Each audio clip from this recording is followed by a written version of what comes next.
Баршаңызға қайырлы күн. Бүгін сіздермен өте дәмді әрі әдемі болып шығатын песочное тестодан самсаның рецептімен бөлісемін. Видеоны соңына дейін көріңіздер және де менің YouTube каналыма тіркелуді ұмытпаңыздар. Песочное тестоны мен алдын ала дайындап қойдым. Холодильникке салып, керекті құрамын описанияға жазып қалдыратын боламын. Салмасыны дайындаймыз. Салмасыны туралған ет және де майда етіп туралған жуа және қара бұрыш, тұз дәміне қарай жақсылап оны араластырамыз.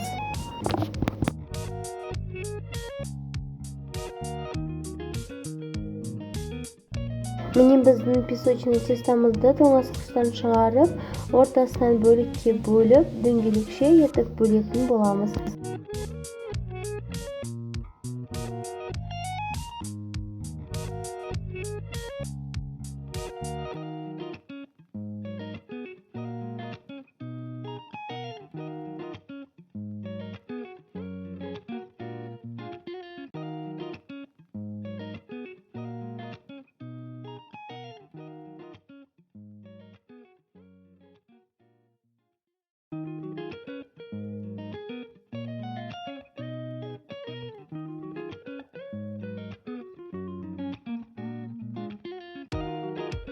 Міне дөңгелекше етіп бөліп алдық. Енді оқтаудың көмегімен жайып аламыз. Және ортасына салмамызды салып, қалағанша түйіп аламыз. Мен үш бұрышты және дөңгелекше етіп түйдім.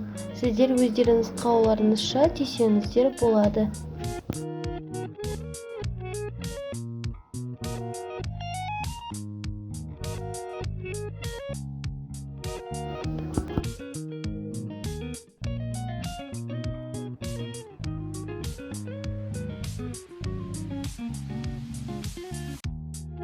Самсаларымызды түйіп алдық. Енді үстіне жұмыртқамызды жағамыз және де 180 градуста 35-40 минуттай пісіріп аламыз.